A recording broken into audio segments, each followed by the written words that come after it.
one of the things that you get criticized for a lot, well, it's more of a WWE revisionist thing, is, you let Mick Foley go, you let Steve Austin go, you let Triple H go, who were such big parts of the Attitude Era. Do you think that all three of those are fair criticisms to you, or do you think context is key? Context is absolutely key in that respect. You have to look, individually. I let Mick Foley go because Mick Foley was determined. I liked Mick. Mick and I were friends. We socialized outside of wrestling a little bit. Our wives. I liked Mick, but Mick was determined to do things that were so high risk. And in some cases, not only to himself, well, for sure to himself, but he also put fans at risk. He put the company, Turner Broadcasting, at risk. He wanted to dive off balconies outside of the ring, on the ring apron, or on the floor outside of the ring. And there's always a chance that something could go wrong, and a fan sitting at ringside could get hurt. In a company like Turner Broadcasting, and I think it's different here in the UK. UK's got an interesting way of dealing with lawsuits and litigation.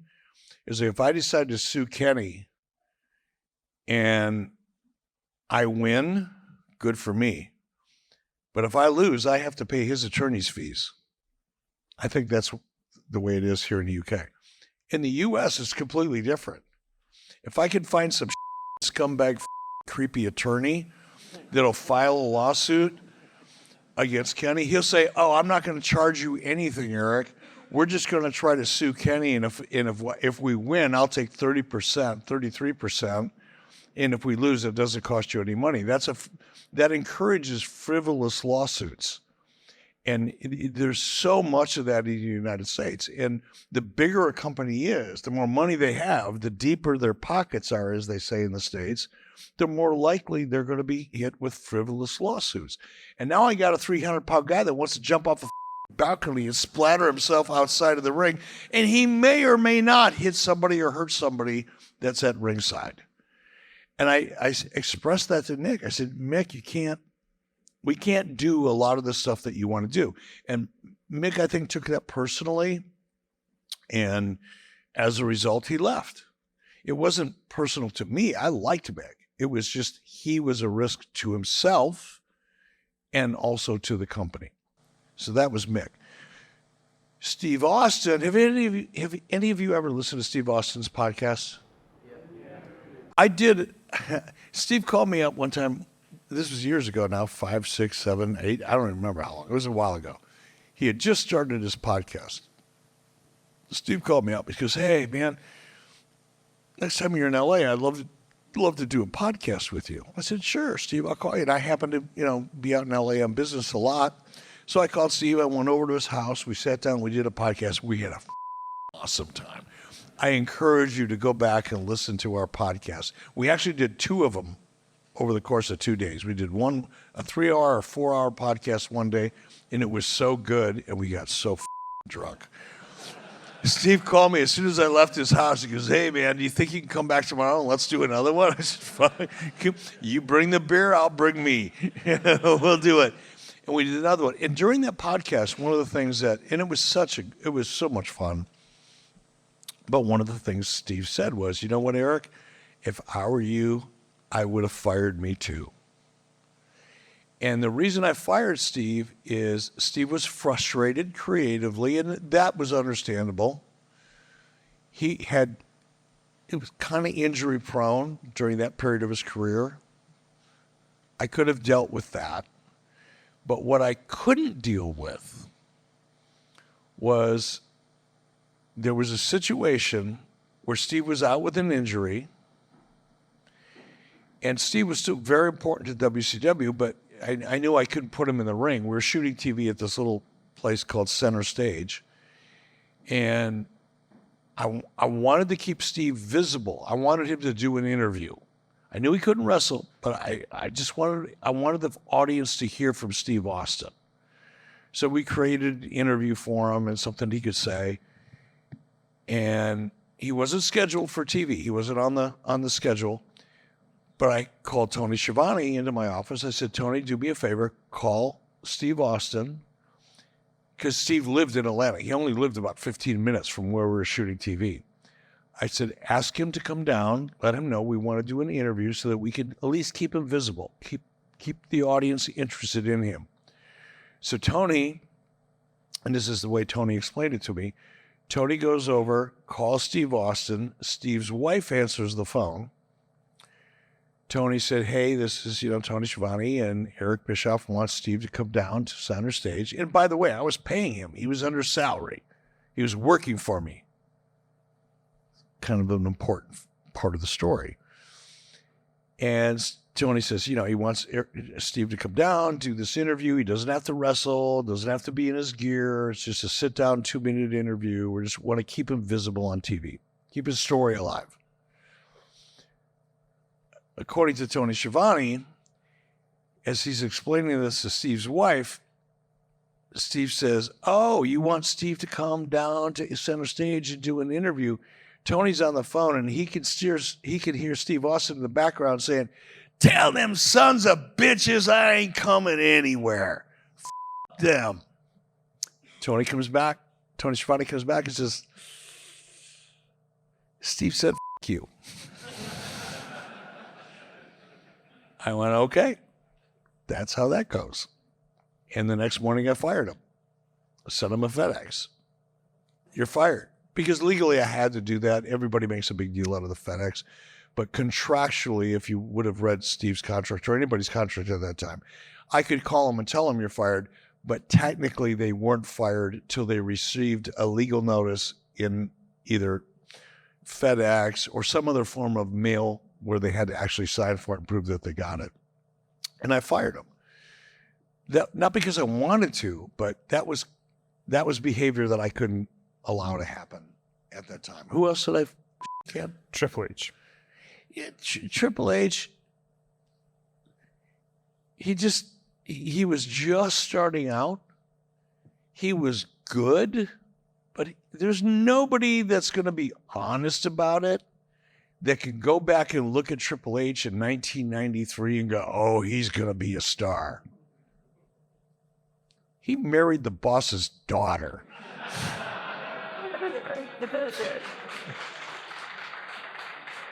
It is what it is, folks.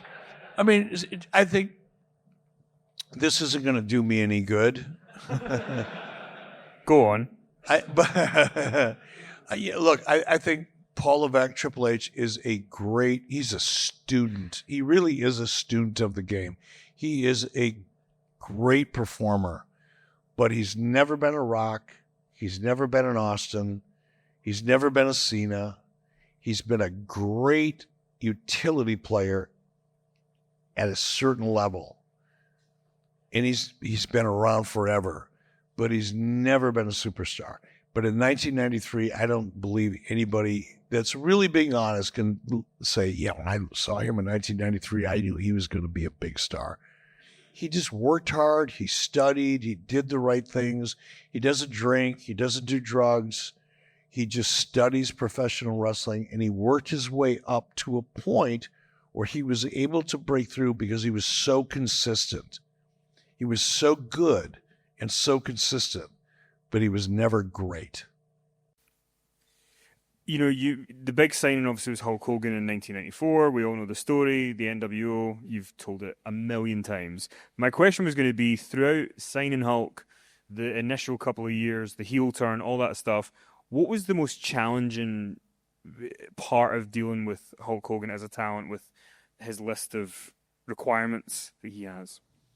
Hulk was, in so many ways, Hulk was so easy. But like a lot of talent, and we were just talking about Bill Goldberg backstage. Bill is another example of a guy with amazing talent, powerful personality, sweats charisma. There's so many great things about Bill. But, and this is coming from me, not from Kenny, just in case you want to book him again, Bill was in many ways insecure. Bill had, on a football field, You know, I hired him right out of the NFL. If you would have put him on a football field, an American football field, he would have been 100% confident in his abilities. But we took him out of his helmet, out of his shoulder pads, away from the football field. We put him in his underwear and made him go out and have a wrestling match in front of thousands of people.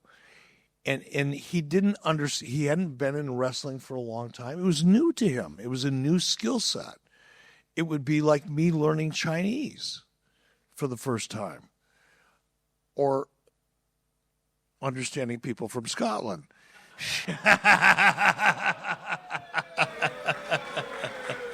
Don't cheer that. Come on, you're better than that. But Bill was insecure, and when you have somebody that has that much, so many of the things that you need to be a big star, but is insecure, there are certain things that become difficult to manage. Now with Hulk was very secure of himself in the ring. He knew who he was. He believed in his character. There were a lot of things about Hulk that was like just, he was on autopilot. But Hulk liked to be surrounded by people that he knew and he trusted and he felt confident or comfortable with. Jimmy Hart. And Jimmy Hart's a great guy. Don't anybody in this room think for 1 second that I don't have a lot of respect and affection for Jimmy Hart, because I do. However, Jimmy Hart's time as a character had come and gone. So Hulk wanted Jimmy out there in the beginning. It was like anytime you saw Hulk Hogan, you saw Jimmy Hart. I eventually became Jimmy Hart back in 96, 97. But I had a reason for it. Jimmy was just there because Hulk felt comfortable with it. Brutus the Barber Beefcake. No. I'm sorry, I got that wrong. It's Brutus the Barber Beefcake. Another example. You know, Hulk Hogan broke into professional wrestling with Ed Leslie, Brutus the Barber Beefcake. They lived in a van on a beach as they were breaking in, and nobody knew who either one of them were. Hulk was Terry Boulder, and Brutus was Eddie Boulder, and they were the Boulder brothers. Google it.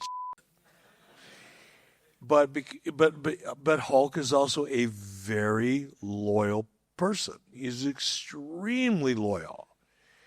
But that, for me, that was a disadvantage, because Hulk wanted to surround himself with a lot of people that didn't have the same kind of value that Hulk thought they did, but I had to pay them. I had to create TV opportunities for them. I had to deal with their bullshit, whatever it is that came up backstage. I had to deal with it.